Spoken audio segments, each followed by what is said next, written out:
Hello everyone, welcome back to our channel guys. இன்னைக்கு வந்து தீபாவளி நாங்கள் எப்படி செலிப்ரேட் பண்ணோன்னு ஒரு vlog தாங்க பார்க்க போகிறோம். நாங்கள் லஞ்சுக்கு என்ன பண்ணோம், டின்னர் என்ன பண்ணோம், இதெல்லாம் தான் பார்க்க போகிறீங்க. இந்த ஐடியாவே எனக்கு இல்லை, vlog எடுக்கிற மாதிரி ஐடியாவே இல்லை. நீங்களாம் தான் சொல்லியிருந்தீங்க தீபாவளிக்கு நீங்கள் பண்ணுற ஸ்வீட்ஸ் அண்ட் ஸ்நாக்ஸு இதெல்லாமே ஒரு vlog-ஆக எடுத்து போடுங்கன்னு சொல்லிட்டு. ஸோ நான் போட்டிருந்தேன், உங்களை நிறைய பேருக்கு பிடிச்சிருந்ததுன்னு சொன்னீங்க. ரொம்பவே ஹாப்பி. அவ்வளோதாங்க, அந்த ஒரு வார்த்தைக்காக தான் இந்த vlog-எல்லாம் நான் ட்ரை பண்ணிகிட்ருக்கேன். அவ்வளோதாங்க. இன்றைக்கி மார்னிங் எந்திரிச்சாச்சு. முதல் வேலையாக வந்து வீட்டில் இருக்க குட்டீஸ் எல்லாம் ரெடி பண்ணோம். அதுதான் எல்லார் வீட்லேயும் அதுதான் பண்ணுவீங்க ஃபஸ்ட்டு. அப்படி தான் எங்கள் வீட்டில் கெஸ்ட் வந்திருந்தாங்க. ஸோ வீட்டில் இருந்த குட்டீஸ் எல்லாத்தையும் ரெடி பண்ணி விட்டுட்டு அதுக்கப்புறம் தான் நாங்கள் ரெடியாக ஆரம்பித்தோம். ஸோ ஃபஸ்ட்டு வந்து தம்பி வந்து ரெடி ஆகிட்டான். இந்த ட்ரெஸ் பார்த்திங்கன்னா ஹாப்ஸ்காத்தில் வாங்கினது, ரொம்பவே நல்லா இருந்தது. குவாலிட்டி ரொம்ப நல்லா இருக்குது. 365 ரூபாயோ என்னமோ தான். அவனுக்கு ரொம்ப அழகாக இருந்தது, எனக்கு ரொம்ப பிடிச்சிருந்தது இந்த ட்ரெஸ்ஸு. வேணும்னா நான் லிங்க்கு கீழே தரேன். மாமாவும் மருமகனும் கிளம்பிட்டாங்க. தம்பியை வந்து நெக்ஸ்ட்டு தூங்க வைக்க போகிறேன். அதுக்கப்புறம் தான் லன்ச் பண்ண போகிறேன். பிரேக்ஃபாஸ்ட் ஒன்றும் ஸ்பெஷலாக பண்ணல, அதனால் அதை நான் vlog எடுக்கல. இது பார்த்திங்கன்னா தேவையான ஐட்டம்ஸ் எல்லாம் நான் ரெடி பண்ணி வச்சுருக்கேன். மட்டன், சிக்கன் எல்லாமே இருக்குது. சிக்கன் பார்த்திங்கன்னா சிக்கன் 65 செய்ய போகிறேன். அதுக்காக வெறும் போன்லெஸ் சிக்கன் தனியாக எடுத்து வச்சுருக்கேன். நான் ஆல்ரெடி 2-3 vlogல சொல்லியிருப்பேன், எனக்கு வந்து சிக்கன் 65ல் போன் இருந்தால் பிடிக்காது. ஸோ போன் இல்லாத மாதிரி தான் எடுத்து வைப்பேன். மொத்தமாக வாங்கிட்டு வந்தாங்க, நான் அதுலேருந்து எடுத்து செப்பரேட்டாக வச்சுருக்கேன். அதுக்கப்புறமா மட்டன் வாங்கிட்டு வந்தாங்க, அதையும் க்ளீன் பண்ணி வச்சாச்சு. சிக்கனில் பார்த்திங்கன்னா கிரேவி மாதிரி செய்யலாமா இல்லை வந்து பெரட்டல் மாதிரி செய்யலாமான்னு இன்னும் முடிவே பண்ணல. பண்ணதுக்கப்புறம் தான் எனக்கே தெரியும். ஸோ அதையும் வந்து க்ளீன் பண்ணி வச்சுருக்கேன். இது பார்த்திங்கன்னா இதெல்லாம் பெரிய பெரிய பீசஸாக போட்டு வச்சுருக்கேன். வாங்கிட்டு வந்ததே பெரிய பீஸு, அதை நான் வந்து கட் பண்ணல. யூஸ்வலாக வேணும்னா நான் கட் பண்ணிக்குவேன். இது வந்து பெரிய பீசஸாகவே இருக்கட்டும்னு விட்டுட்டேன்.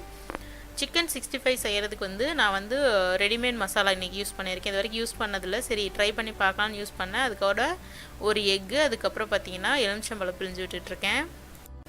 இந்த இன்ஸ்டன்ட் மசாலா பேக்கெட்டில் பார்த்திங்கன்னா இஞ்சி பூண்டு பேஸ்ட் மட்டும் தான் ஆட் பண்ணிக்கிற மாதிரி போட்டிருந்தாங்க. பட் வந்து எனக்கு எக்கு ஆட் பண்ணலான்னு தோணுச்சு. ஸோ கொஞ்சம் எக்கு, அதுக்கப்புறம் எக்கு நல்லா பனைஞ்சு விட்டுட்டு இருக்கும்போது ரொம்ப வளவலன்னு இருக்க மாதிரி தோணுச்சு. ஸோ கொஞ்சம் அரிசி மாவும் ஆட் பண்ணிக்கிட்டேன். அதுக்கப்புறம் வந்து உப்பும் வந்து கம்மியாக இருக்க மாதிரி எனக்கு ஒரு ஃபீலிங்காக இருந்தது.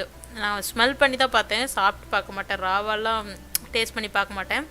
ஸோ ஸ்மெல் பண்ணி பார்க்கும்போது சால்ட் கொஞ்சம் கம்மியாக இருக்க மாதிரி தோணுச்சு. ஸோ கொஞ்சம் சால்ட் ஆட் பண்ணிக்கிட்டேன், வேறு எதுவும் ஆட் பண்ணல. கடையில் வாங்குகிற மசாலாவை நீங்கள் எப்படி யூஸ் பண்ணுவீங்கன்னு எனக்கு சொல்லுங்கள். எனக்கு வந்து இது ஓகேவாக தான் தெரிஞ்சுது, இல்லை வேறு ஏதாவது பண்ணால் நல்லா இருக்குமா, இல்லை எக்கு வந்து ஸ்கிப் பண்ணிவிட்டு அதுக்கு பதிலாக வேறு ஏதாவது ஆட் பண்ணால் நல்லா இருக்குமான்னு சொல்லுங்கள். லாஸ்ட்டாக தான் வந்துட்டு அரிசி மாவு சேர்த்தேன். அந்த டெக்ஸ்சர் வந்து நல்லா இல்லைன்னு சொல்லிட்டு கொஞ்சமாக அரிசி மாவும் கொஞ்சமாக வந்து இஞ்சி பூண்டு பேஸ்ட் ஆட் பண்ண மறந்துட்டேன். அதனால் லாஸ்ட்டாக ஆட் பண்ணியிருக்கேன். மறந்துட்டேன் வழக்கம் போல். அது ஏனே தெரியல, இஞ்சி பூண்டு பேஸ்ட் வந்து எடுத்து வச்சுருப்பேன், ஆனால் வந்து ஆட் பண்ணும்போது வந்து மறந்துடுவேன். இப்போ வந்து மேரினேட் பண்ண சைடில் வச்சிடலாம். அடுத்து வந்து சிக்கன் கிரேவி செய்கிறதுக்கு அந்த பவுல்லையே வந்துட்டு இஞ்சி பூண்டு பேஸ்ட்டு, வெங்காயம், அதுக்கப்புறம் வந்து கட் பண்ணி வச்ச தக்காளி, அதுக்கப்புறமா எலுமிச்சம்பழம். நீங்கள் இதிலேயே கூட உப்பு போட்டு ஊற வச்சிடலாம். பட் வந்து நான் உப்பு வந்து சமைக்கும் போது போட்டுக்குவேன், இதில் ஆட் பண்ண மாட்டேன். அதுக்கப்புறமா மஞ்சத்தூள், வரமிளகாத்தூள், மல்லித்தூள், இது 3ஐயும் போட்டு மிக்ஸ் பண்ணி விட்டுறலாம். இந்த பவுல் பத்தலைங்க, ஸோ வந்துட்டு நான் பெரிய பவுலுக்கு மாற்றிட்டேன். நல்லா மிக்ஸ் பண்ணி விட்டுடலாம். வேணும்னா நீங்கள் கறி மசால் கூட கொஞ்சம் ஆட் பண்ணலாம், பட் நான் சமைக்கும் போது ஆட் பண்ணுவேன், அதனால் நான் இதில் ஆட் பண்ணலை. இது நல்லா மேரினேட் ஆகட்டும். சைடில் வச்சுட்டு தேவையான வெங்காயம், மிளகாலாம், அதாவது தேவையான ஐட்டம்ஸ் எல்லாத்தையும் நான் கட் பண்ணி வச்சிட போகிறேன். வெங்காயம் பார்த்திங்கன்னா எப்போவுமே பிரியாணிக்கு நல்லா வணங்க விடணும். வணங்க விட்டால் தான் டேஸ்ட்டு நல்லாயிருக்கும். டிப்ஸ் எல்லாம் சொல்லிடுறேன் இந்த டைமில்.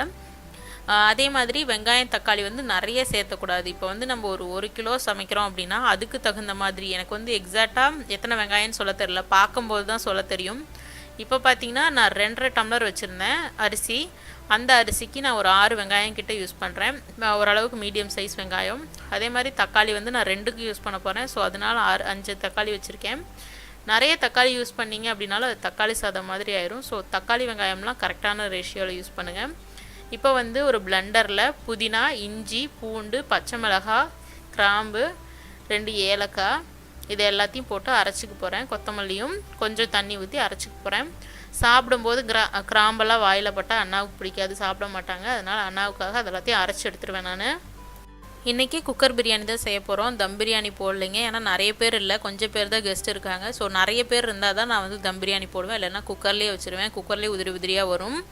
அதுக்கப்புறம் பார்த்திங்கன்னா எண்ணெய் வந்து ரிஃபைண்ட் ஆயில் தான் யூஸ் பண்ணியிருக்கேன், கல்லெண்ணெய் நல்லெண்ணெய் அந்த மாதிரி இல்லை.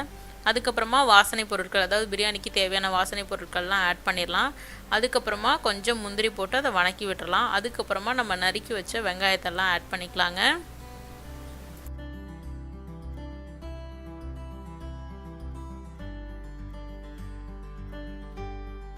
வெங்காயத்தை நல்லா வணக்கி விட்டுடலாங்க. வெங்காயம் நல்லா வணங்கினதுக்கப்புறமா கொஞ்சமாக புதினா ஆட் பண்ணிக்கலாம். அதுக்கப்புறமா நம்ம கட் பண்ணி வச்சுருந்த தக்காளி எல்லாத்தையும் ஆட் பண்ணி, தக்காளி நல்லா அதாவது நல்லா குழையிற ஸ்டேஜ் வரும் இல்லையா, அது அளவுக்கு நல்லா வணக்கிக்கலாம். இப்போ தேவையான அளவு கல்லுப்பு ஆட் பண்ணிக்கலாம். இப்போ வந்து தக்காளி நல்லா வணங்கிருச்சு. இதுக்கப்புறமா நம்ம வந்து 2 டேபிள் ஸ்பூன் கிட்ட தயிர் யூஸ் பண்ணிக்கலாம். நல்லா கெட்டி தயிர் வீட்டில் போட்டதாங்க. அந்த தயிர் நல்லா மிக்ஸ் பண்ணி விட்டுட்டு, நெக்ஸ்ட் வந்து நம்ம கறி கட் பண்ணி வச்சுருந்தோம் இல்லையா, மட்டன் பீசஸ், அதை உள்ளே ஆட் பண்ணிக்கலாம். அதுக்கப்புறம் அரைச்சி வச்சுருந்த புதினா, அதுக்கப்புறம் வந்து பிரியாணி மசாலா வீட்டில் ரெடி பண்ணது, அதுக்கப்புறம் வரமிளகாத்தூள், அதுக்கப்புறம் மஞ்சத்தூள், இது எல்லாத்தையும் போட்டுக்கலாம். நல்லா மிக்ஸ் பண்ணி விட்டுறலாம். பச்சை வாசம் போகிற அளவுக்கு நல்லா மிக்ஸ் பண்ணி விட்டுறலாம். அதுக்கப்புறம் நம்ம மூடி போட்டு வேக வைக்கலாம். அந்த பச்சை ஸ்மெல் மசாலாவிலையும் சரி மட்டன்லேயும் சரி அந்த பச்சை ஸ்மெல் போகிற அளவுக்கு நல்லா வணக்கி விட்டுறலாம். நல்லா பச்சை ஸ்மெல் போனதுக்கப்புறமா கொஞ்சோண்டு தண்ணி ஊற்றினா போதும், நிறைய தண்ணி ஊற்ற தேவையில்லை. இது பார்த்திங்கன்னா காசை வந்து கறியாக்குற மொமெண்ட்டு. ஆல்ரெடி ஃப்ரீ கிஃப்ட்ஸ் வந்திருந்தது, ஆனாலும் மறுபடியும் போய் அண்ணா வாங்கிட்டு வந்து வச்சுருக்காங்க. எல்லாம் குட்டீஸ்க்கு தான், வீட்டுக்கு கெஸ்ட் வந்திருந்தாங்கன்னு சொன்னாலே அவங்களுக்கு தான். அப்பப்போ அம்மாவையும் கூப்பிட்டு வெடிக்க வைக்கிறதுக்கு பிளான் அண்ணாக்கு. எனக்கு இந்த வருஷம் இன்ட்ரெஸ்ட் இல்லை, ஸோ வெடிக்க மாட்டேன்னு நினைக்கிறேன். இப்போ பார்த்திங்கன்னா மட்டன் வந்து ரெடி ஆயிடுச்சு. ஒரு 4-5 விசில் கிட்ட விட்டேங்க. எனக்கு வந்து மட்டன் நல்லா சாஃப்டாக இருக்கணும், அதனால் வந்து 4-5 விசில் கிட்ட விட்டேன். நல்லா வெந்துருச்சு. இதுக்கப்புறமா இப்போ கையில் பிச்சு காமிக்கிறேன் பாருங்கள், சூப்பர் சாஃப்டாக வெந்துருச்சு. இதுக்கப்புறமா நம்ம அரிசி போட்டு நல்லா வேக விடக்கூடாது, ஒரு விசிலில் நிறுத்திடணும். இது பார்த்திங்கன்னா தண்ணி வந்து 5 டம்ளர் யூஸ் பண்ணேன், ஏன்னா நான் 2.5 டம்ளர் அரிசி போட்டிருந்தேன். இன்றைக்கி அரிசி பார்த்திங்கன்னா நம்ம வந்து நார்மல் பாஸ்மதி அரிசி யூஸ் பண்ணல. எங்கள் ஊர் சைடில் பார்த்திங்கன்னா சீரக சம்பா அரிசி தான் யூஸ் பண்ணுவாங்க. ஸோ அதுதான் இன்றைக்கி யூஸ் பண்ணுறேன். தண்ணி நல்லா கொதிச்சதுக்கப்புறமா ஊற வச்சிருந்த அரிசி ஆட் பண்ணிக்கலாம். நீங்கள் சுடுதண்ணியை கூட டேரெக்டாக யூஸ் பண்ணலாம், அது இன்னுமே நல்ல டேஸ்ட் கொடுக்கும். நான் சுடுதண்ணி வைக்கல, அதனால வந்து பச்சை தண்ணி யூஸ் பண்ணி அது கொதிச்சதுக்கப்புறமா ஆட் பண்ணியிருக்கேங்க. சுடுதண்ணி போட்டால் இன்னும் கூட டேஸ்ட் நல்லாயிருக்கும். அதுக்கப்புறம் பார்த்திங்கன்னா நம்ம வந்து சிக்கன் கறி தான் செய்ய போகிறோம். அதுக்கு வந்து ஒரு மண் சட்டியில் கொஞ்சமாக நல்லெண்ணெய் விட்டுக்கிறேன். நீங்கள் கல்லெண்ணெய் நல்லெண்ணெய் எது வேணாலும் விடலாம், ரெண்டுமே நல்லா தான் இருக்கும். அதுக்கப்புறமா கொஞ்சமாக எண்ணெய் காஞ்சதுக்கப்புறமா கடுகு போட்டு அது பொரிஞ்சதுக்கப்புறமா சோம்பு, அதுக்கப்புறம் கருவேப்பிலை ஆட் பண்ணுறேன். இதை தாளித்து விட்டுட்டு நம்ம மேரினேட் பண்ணி வச்சுருந்த சிக்கன் வந்து நம்ம அப்படியே ஆட் பண்ணிக்கலாம். இப்போ வந்து இது பச்சை வாசனை போகிற அளவுக்கு நல்லா வணக்கி விட்டுக்கலாங்க. சைடில் வந்து பிரியாணி வந்து கொதிக்கட்டும். நல்ல ஒரு கொதி வந்ததுக்கப்புறமா விசில் வந்து ஒரு விசில் தான் விட போகிறேன், அதனால் அது கொதிக்கட்டும்னு சைடில் வச்சுருக்கேன். இப்போ வந்து தேவையான அளவு கல்லுப்பு ஆட் பண்ணிக்கிறேன். இது பார்த்திங்கன்னா ஆல்மோஸ்ட் ரெடி ஆயிடுச்சு. ஃப்ரை பண்ண ஆனியன்ஸ் ஆட் பண்ணுறேன். இது வந்து ஆப்ஷனல் தான், எனக்கு பிடிக்கும் அதனால் ஆட் பண்ணியிருக்கேன். தம் பிரியாணியில் தான் போடுவாங்க, பட் எனக்கு இதில் ஆட் பண்ணுறது பிடிக்கும், ஸோ ஆட் பண்ணியிருக்கேன். நீங்கள் வேணா ஆட் பண்ணல, இல்லைன்னா விட்டுறலாம். அதுக்கப்புறமா கொஞ்சமாக நெய் மேலே போட்டுக்கிறேன். போட்டுட்டு கொஞ்சமாக கொத்தமல்லி தழை. இப்போ மூடி வச்சு கரெக்டாக ஒரே விசில் தாங்க, ஒரு விசில் ஹை ஃப்ளேமில் வச்சு ஒரு விசில் விட்டு ஆஃப் பண்ணிடுங்க. சிக்கன் பார்த்திங்கன்னா அதுவே தண்ணி விடும், இருந்தாலும் நான் கொஞ்சமாக தண்ணி ஆட் பண்ணியிருக்கேன். ஒரு 1/4 டம்ளர் கிட்ட தண்ணி ஆட் பண்ணியிருக்கேன். இப்போ வந்து நல்லா வணங்கிட்டு இருக்கட்டும். நான் வந்து இதை அப்படியே வந்து ஃப்ரை மட்டும் பண்ணிக்கலாம், அதாவது வந்து வறுத்த கறி மாதிரி பண்ணிக்கலாம் அப்படின்னு நினச்சேன். அண்ணா திடீர்னு வந்துட்டு எல்லாம் எனக்கு குழம்பு மாதிரி வேணும் அப்படின்னு சொன்னாங்க. ஸோ கொஞ்சமாக வந்து கறி மசால் போட்டேன், இந்த ஸ்டேஜில் காமிக்காமல் விட்டுட்டேன். அதே மாதிரி தேங்காய் அரைச்சி ஊற்றினாங்க அண்ணா, மசாலா அதாவது வந்து குழம்பு மாதிரி கேட்டாங்கன்னு சொல்லிட்டு கொஞ்சம் அரைச்சி ஊற்றினேன், அதை காமிக்காமல் விட்டேன், சாரிங்க. அதுக்கப்புறமா ஃபைனலாக வந்து ரெடியானதுக்கப்புறமா கொஞ்சமாக கொத்தமல்லி தூள் போட்டு இறக்கலாம். இதில் நிறைய மசாலாலாம் அந்த மசாலா இந்த மசாலாலாம் போட தேவையில்லை, இதுவே வந்து சூப்பராக இருக்கும். இது மாதிரி ட்ரை பண்ணி பாருங்கள். ரொம்ப சிம்பிளான ஒரு சிக்கன் கறி. இங்கே பார்த்தீங்கன்னா குக்கர் விசில் அடங்கிடுச்சு, நம்ம பிரியாணியும் சூப்பராக ரெடி ஆயிடுச்சு. நல்ல உதிரி உதிரியாக சூப்பராக வரும். நம்ம தம் பிரியாணி போட்டால் எந்த மாதிரி வருமோ அந்த மாதிரி வரும். அதே மாதிரி மட்டன் நல்ல பஞ்சு மாதிரி வெந்துருச்சு, ரொம்ப சூப்பராக இருந்தது. உங்களுக்கு பார்க்கும்போதே தெரியும்னு நினைக்கிறேன் எவ்வளோ உதிரி உதிரியாக இருக்குன்னு. ஒரு சிலருக்கு இந்த ரைஸ் பிடிக்கும், எனக்கு ரொம்பவே பிடிக்கும் சீரக சம்பா ரைஸு. பாஸ்மதியோட கம்பேர் பண்ணும்போது எனக்கு இந்த ரைஸ் பிடிக்கும், ஏன்னா நான் இது தான் சாப்பிட்டேன் நிறையா, அதனால் எனக்கு இதுதான் ரொம்ப பிடிக்கும். பாருங்க சூப்பராக இருக்குது. இதுக்கப்புறமா வந்து இன்னும் ஒரே ஒரு ஒர்க்கு தான் இருக்குது. சிக்கன் 65 வந்து எண்ணெயில் போட்டு எடுக்கணும். இது பொரிச்சு எடுத்தோம்னா நம்மளோட லஞ்ச் ரெடிங்க. எக்கு பார்த்திங்கன்னா காலையில் நேற்று வச்ச லெஃப்ட் ஓவர் மஷ்ரூம் இருந்தது, ப்ளஸ் வந்துட்டு எக்கு குழம்பு தான் வச்சுருந்தாங்க. ஆல்ரெடி நான் நிறைய டைம் முட்டை குழம்பு போஸ்ட் பண்ணனால நான் வந்து வீடியோ எடுக்கல. ஸோ முட்டை குழம்பு தான் பண்ணோம், அதனால் மதியத்துக்கு முட்டை வேக வைக்கல. சிம்பிளாக இந்த 3 தான் பண்ணோம். பிரியாணி, சிக்கன் 65, அதுக்கப்புறம் சிக்கன் கறி. அவ்வளோதான் இது ரெடி ஆயிடுச்சு. இதுக்கப்புறமா வந்து நம்ம லஞ்ச் வந்து சர்வ் பண்ணிடலாம். அவ்வளோதாங்க, தலைவாழை இலையில் தண்ணி தெளிச்சாச்சு. இதுக்கு மேலே வந்து நம்ம சாப்பிட வேண்டியது தான்.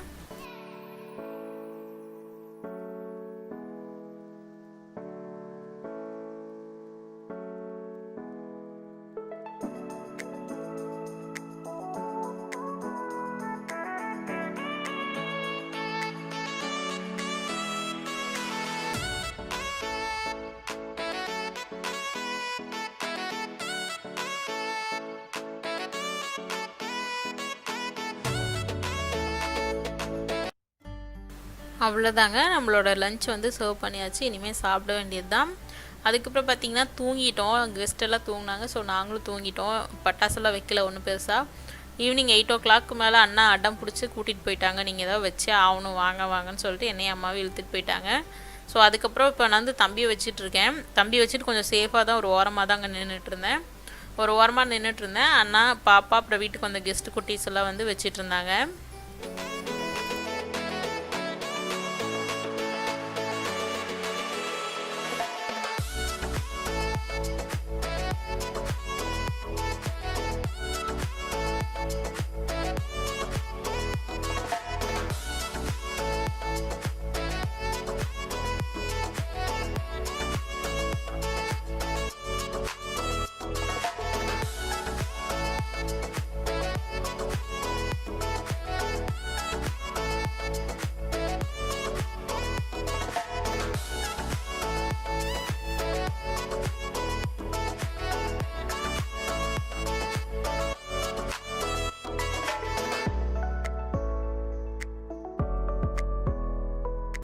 ஃபைனலாக வந்துட்டு நானும் வெடி வச்சேங்க. ஒன்று தான், இந்த ஒன்று தான் வச்சேன். அதுக்கு நான் பண்ண அலப்பறைய பாருங்க.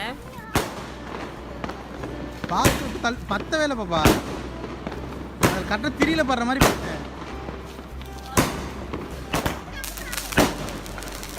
அவ்வளோதான், வெடியெல்லாம் வச்சாச்சு. ஹாப்பி தீபாவளி.